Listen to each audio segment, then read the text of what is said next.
saya sering ikut rombongan ziarah Wali Songo. Saya takut ayah saya terjebak dalam syirik. Kalau dilarang, ayah tidak mau. Bagaimana saya harus berdakwah kepada ayah saya? Teman-teman sekarang, teman-teman sekalian yang dimuliakan Allah Subhanahu wa taala, ziarah itu artinya kunjungan. Ziarah. Jadi saya menziarahi antum, berarti saya mengunjungi antum. Mau kemana Ustaz Adi? Mau ziarah. Mana? Ke Pak Lutfi. Pak Lutfi di mana? Di Lampung. Kan Pak Lutfi masih hidup. Ziarah itu bukan mengunjungi orang yang wafat saja. Ziarah itu bisa diartikan mengunjungi orang yang masih hidup. Bisa.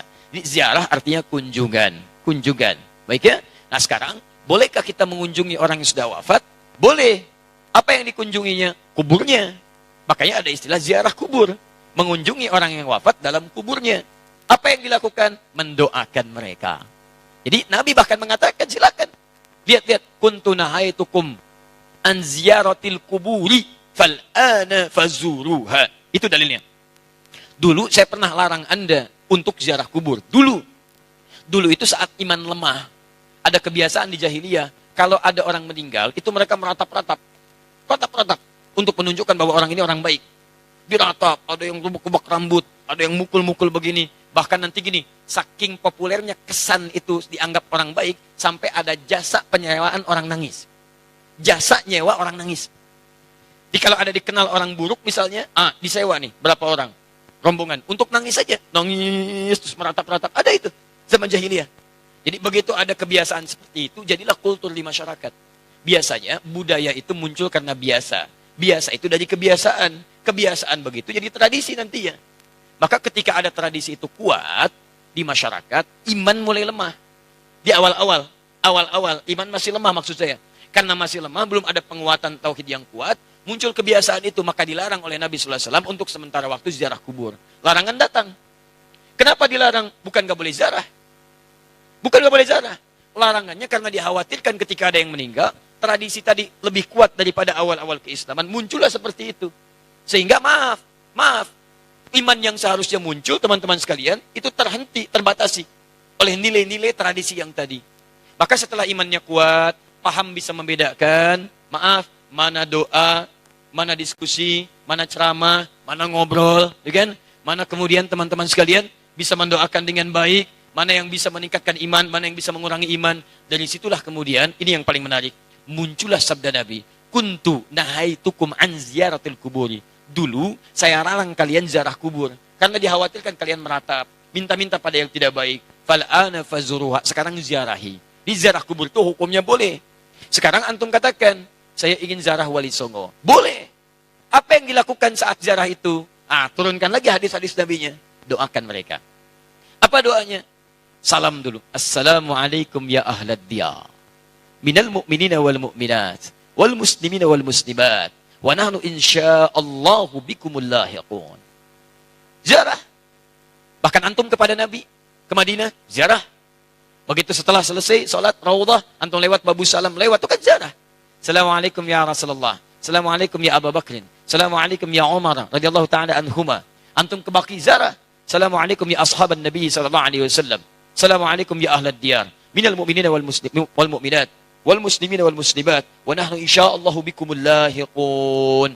Datang ke Wali Songo, ziarah. Apa darahnya? Sampaikan salam. Salamnya yang tadi. Setelah itu apa? Itu sunnah Nabi, berdoa. Allahumma ighfir lahum warhamhum. Wa'afihim wa'fu anhum. Wa akrim nuzulahum, wasi' madkhalahum, wa naqqihim minal khataaya kama yunaqqa thawbul abyadu minad danas. Doakan mereka. Ya Allah, alirkan pahala pada mereka. Ya Allah, berikan kemuliaan pada mereka yang telah membawa risalah dakwah ke Nusantara. Ya Allah, muliakan keluarganya. Ya Allah, berikan kekuatan ya Allah kepada keluarganya dalam keadaan yang terbaik. Selesai, itulah ziarah kubur. Lalu sampaikan ya Allah, kami pun sadar kami kapan pun akan diwafatkan. Maka wafatkan kami ya Allah seperti Engkau wafatkan mereka dalam keadaan yang terbaik. Sudah. Makanya kata Nabi, cara terbaik meningkatkan iman, mengunjungi, berziarah, atau ingat pada kematian. Sering lewat alam kubur mengingatkan kita mendekatkan diri pada Allah Subhanahu wa taala. Yang tidak boleh, minta-minta di kuburan. Pegang nisan, kan? Pak, tolong, Pak, cucu saya mau lahiran, tolong. Makanya saya datang ke sini. Untuk ngapain datang ke situ? Yang di situ saja nggak bisa keluar. Antum itu kayak yang di situ. Itu yang tidak tepat. Jadi yang dilarang itu minta-minta pada yang tidak dibenarkan. Kalau ziarahnya nggak ada masalah. Lalu bagaimana kemudian menyikapi yang seperti ini? Antum bikin zarah. Cari ustadz yang bagus. Datang kemudian, di bis itulah diadakan taklim. Terangkat. Ini loh risalahnya. Saya pernah itu. Ya, tur jejak Islam di Nusantara. Bukan Islam Nusantara, jejak Islam di Nusantara. Beda antara Islam Nusantara dengan jejak Islam di Nusantara. Kami susuri Pak, sampai ke Aceh Pak. Aceh, dari Aceh. Kami kunjungi makam Syekh Abdul Rauf As-Singkili. Datang. Terus saya terangkan taklim dulu. Syekh Abdul Rauf itu masuknya ke Aceh seperti ini. Kemudian menyampaikan begini, risalah Islamnya begini. Setelah itu kita datang. Mana buktinya beliau ada? Kita kunjungi. Sampai ke tempat makamnya dari hanya kuburannya. Masuk ke situ kita berdoa. Saya pimpin doanya. Begini cara berdoanya. Sampaikan begini, begini, begini. Sudah, ayo kita pulang. Saya sampai ke Lasem. Untuk menelusuri jejak Islam di Nusantara ke arah wilayah Jawa Tengah sampai ke Jawa Timur. Nah, ujung Jawa Tengah ke Lasem, saya tunjukkan. Ini dulu ada Sunan Bonang di sini. Teman-teman sekalian, nama aslinya ini. Asalnya begini, ininya begini. Dari mana taunya apakah itu fiktif? Ayo kita lihat. Susuri tempatnya. Ini tempat beliau. Ini tempat awal merapatnya. Ini tempat keluarganya. Ini pas sujudannya. Sampai saya hitung berapa anak tangga sampai ke atasnya. Yang merawat tempatnya itu sampai ke sujudannya.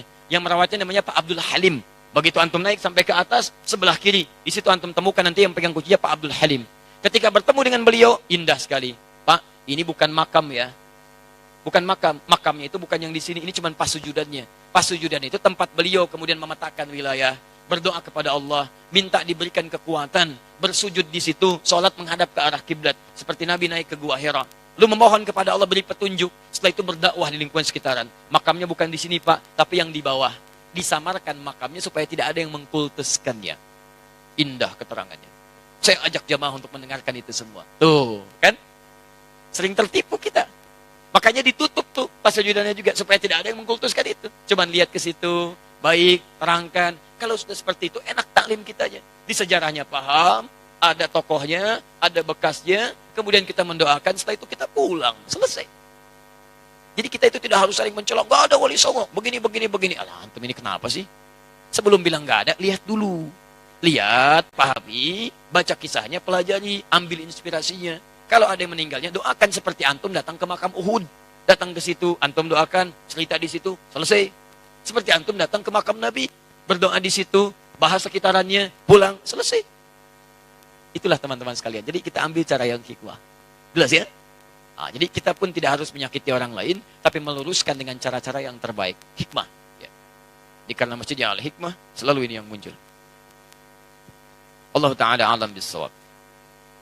Nah, jadi itu kalau ada sesuatu yang kurang berkenaan, kita cari cara yang lebih baik.